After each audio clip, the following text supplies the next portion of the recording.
الله رب العزت دی په افغانستان باندې رحم وکړي او الله د افغانستان را جوړ کړي.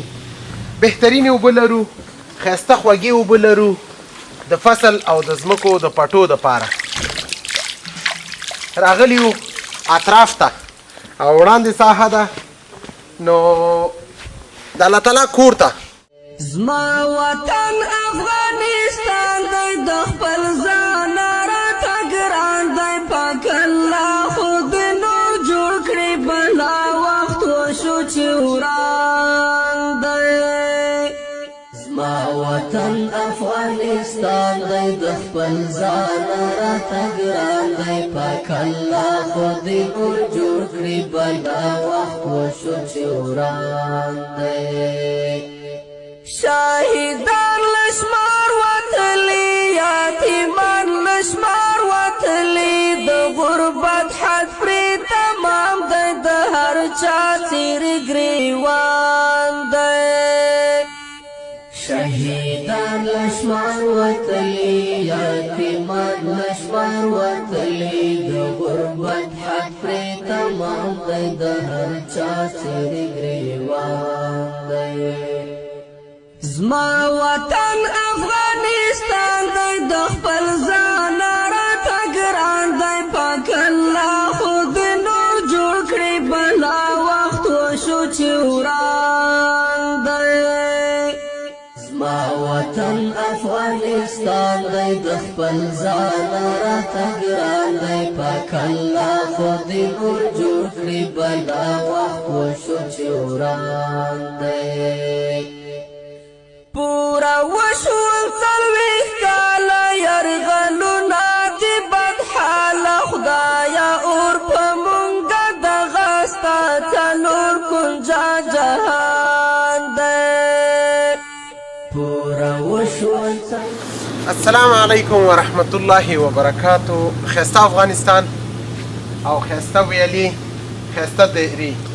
الله رب العزت دی په افغانستان باندې رحم وکړي او الله د افغانستان را جوړ کړي. بهترینې اوبه لرو، ښایسته خوږې اوبه لرو د فصل او د ځمکو د پټو دپاره. راغلي یو اطراف ته او وړاندې ساحه ده، نو د الله تعالی کور ته. زموږ موخه او هدف هغه ځای دی چې صحیح اوبو بمبه ووهو چې ولس ترې استفاده وکړي او ډېر خلک ترې استفاده وکړي.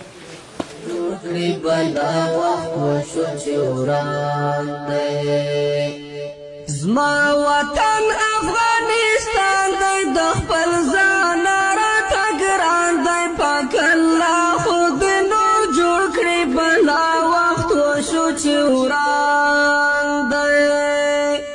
زما وطن افغانستان دی د خپل ځان راته ګران دی، پاک الله خو د نور جوړ کړي بلا وخت وشو چې وران دی. شاهدان لشمار وتلی، یتیمان لشمار وتلی، د غربت حد پرې تمام دی، د هر چا څیرې ګریوان دی. شهیدان لشمار وتلی، یتیمان لشمار وتلی، د غربت حد پرې تمام دی، د هر چا څیرې ګریوان دی. زما وطن افغانستان دی د خپل ځان راته ګران دی، پاک الله خو د نور جوړ کړي بلا وخت وشو چې وران دی. السلام علیکم ورحمت الله وبرکاتو. یو ځل بیا نو ټول مشران، ځوانان، کمکی ماشومان مسجد ته راغلي دي او مسجد د الله تعالی کور دی. په جمع باندې راټولیږي، مونځ کوي، اودس کوي، خو د اوداسه دپاره اوبه نه لري. هغه اوبه استفاده کوي چې مخکې ما تاسو ته وښودلې. الله تعالی کولی شي چې خپل کور ښایسته را جوړ کړي، خو موږ او تاسو په امتحان کې اچولو. زموږ او ستاسو امتحان، ځینې مشران، ځینې ځوانان خپل ځان لپاره ژوند تیروي، خپل زندگی خپل ځان لپاره تیروي. که دې نه سوچ وکړو ځواني پیسې دارایي موږ ته الله پاک را کړې ده، او په داسې لار استعمال کو چې الله تعالی موږ نه پښتنه وکړي چې په ښه لار استعمال کړي.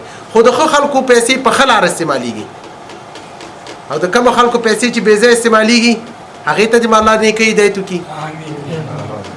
نو ان شاء الله چې دوی څه مشکل لري د الله په امر سره دا به ان شاء الله پر ځای کوم.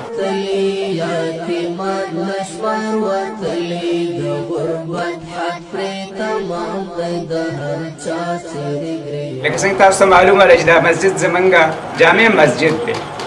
په دې کلیوالو دغو کې دا دی چې هر کلي ځان ته خپل جومات دغه کړی وي. دا نور کلي را یو ځای کېږي د جمعې او د اختر لمونځ زمونږ په دې ځای کې دغه کېږي. جمعې لمونځ دلته کوو او د اختر عیدګاه هم دا د باندې دیره ده. موږ ته د صحي اوبو مشکل و ځکه چې الله جل شانه ووایي چې هر شی ما د اوبو نه ژوندی دغه کړی دی او هر شي ته د اوبو ضرورت دی. دغسې موږ او تاسو ته د اوبو ضرورت دی خو هغه اوبه چې پاکې اوبه چې هغه صحي وي چې زمونږ دغو ته ضرر ونه رسېږي. او بل حدیث کې راځي رسول الله صلی الله علیه وسلم فرمایي الطهور شطر من الایمان. پاکي چې دا یو حصه د ایمان دی، یو جز د ایمان دی. هغه پاکوالی دا دی تاسو به لیدلي وي کېدای شي تاسې به لیدلي دغه اوبه به یې کتلي چې هم خړې دي هم دغه دي چې د صحت دپاره مضرې دي. نو په دې بنا باندې دا ورونه دلته راغلي الله دې ته اجر عظیم ورکړي. او څوک چې دا مرسته کوي او دا موږ دپاره راغلي دي حدیث کې راځي رسول الله صلی الله علیه وسلم فرمایي چا چې د الله دپاره جومات جوړ کړ نو الله جل شانه به دې ته کور په جنت کې جوړ کړي. الله به دې ته کور په جنت کې جوړ کړي. او بل حدیث کې راځي وایي که چا یوه خښته د مسجد په دغه کې دا کېښودله هغه یوه خښته هم کېښودله الله جل شانه د هغې په مقابل کې دې ته یو کور ورکړي. د دې په مقابل کې به یو کور ورکړي. نو دا یو صدقه جاریه ده. یوازې دا نه چې زمونږ د مسجد دپاره د مسجد دپاره هم دا مشکل دا مشکل موږ دا ټول کلی لرو. یعنې که دلته داسې صحي ټیم راشي او وګوري دلته په 1.5 متر کې اوبه راوځي چې ټولې هغه د زیم او د دغه اوبه دي. که د هغې خوند وګوري د هغې دغه وګوري خو مشکلات دي، مجبوري ده. دا خلک چې دی دا ولس چې دی غریب دی، د دوی دا وس نه رسېږي، توان یې نه رسېږي. د دې ورونو په برکت باندې الله دې ته خیر ورکړي، الله دې ته اجر عظیم ورکړي چې دوی زمونږ د غریبانانو هغه غږ او درد او دغه یې واورېد او موږ ته راغله. دې ته موږ هرکلی ویو او دغه ویو او الله جل شانه د هغې چې کوم دغه کوي یعنې اوس اتا مخامخ دی دا به ما نه پېژنې خو زه د ډېر وخت نه پېژنم. دا مخامخ صفت خم نه وي خو دا ټولو ته معلومه ده چې هغه د دې هغه ویډیوګانې او هغه هم چې کومې سرچ کېږي او دغه کېږي نشرېږي هغه تاسو ته چې هغوی کوم خدمت کوي او الله دې نور هم توفیق درکړي چې نور هم خدمت وکړي د ولس. مولوي صاحب خبرې وکړې، شیخ صاحب خبرې وکړې، وایي څوک چې مسلمان وي او په مسجد کې وخښته کي د الله تعالی به په جنت کې ورته یو ښایسته کور جوړ کړي. تاسو نه غواړئ چې تاسو ته الله تعالی په جنت کې یو کور ښایسته ډالۍ کړي په بدل کې د یوې خښتې د یوې صحیح اوبو بمبه د الله تعالی د کور سره معامله وکړئ. ان شاء الله صحیح اوبو بمبه شروع کوو د مسجد کې او جامع جمعیات ته تر پایه پورې زموږ ملتیا وکړئ. ان شاء الله دا به شروع کوو.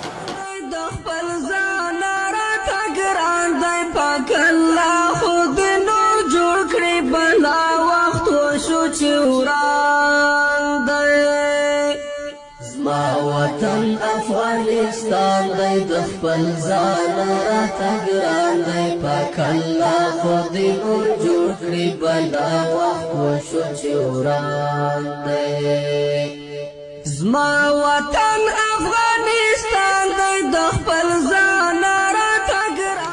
الحمدلله د الله تعالی کور او جامع مسجد او د صحیح اوبو بمبا افتتاح خو د هر څه نه مخکې د قرآن پاک په تلاوت شروع کوو چې تر څو بهترینې اوبه صحیح اوبه او پاکې اوبه د دې ولس دپاره په خدمت کې او الله دې پکې برکت واچوي. آمین آمین. أعوذ بالله من الشيطان الرجيم. بسم الله الرحمن الرحيم. وعباد الرحمن الذين يمشون على الأرض هونا وإذا خاطبهم الجاهلون قالوا سلاما.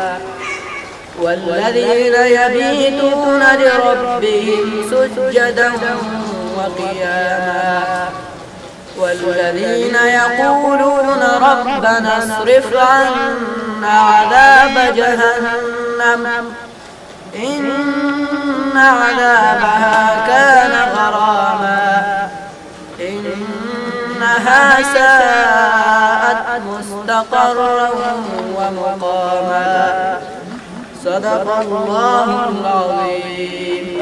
چار چا صدقه کړي الله دې دا صدقه قبول کړي دې دا اجر او دې راغه یا الله دې پر صدقه جاریه وګرځي او دې مړو ته دې دا اجر ورور راسي الله دې نورم توفیق ورکړي دې خدمت لپاره لکه مرونه چې راغلي دې ته دې الله توفیق ورکړي لکه چې دې غریب ولس او دې غریب خلکو لاسنیوي وکړي الله جل شانه دې د افغانستان کې نور قراری راولي امن دې الله راولي امر دې الله جل شانه نور دې غمونو تکلیفونو نو ساتي او دې غربت او دې مشکلاتونه الله زموږ څومره مشکلات دې الله ته حل الله زموږ مشکلات حل کړي الله موږ ناراضي شي الله داسې راضي شي چې بیا ناراضه مشي ان شاء الله لا شروع کو الله دې په خیر او برکت واچي صلی الله تعالی علی خیر خلقه محمد و آله و اصحابه اجمعین.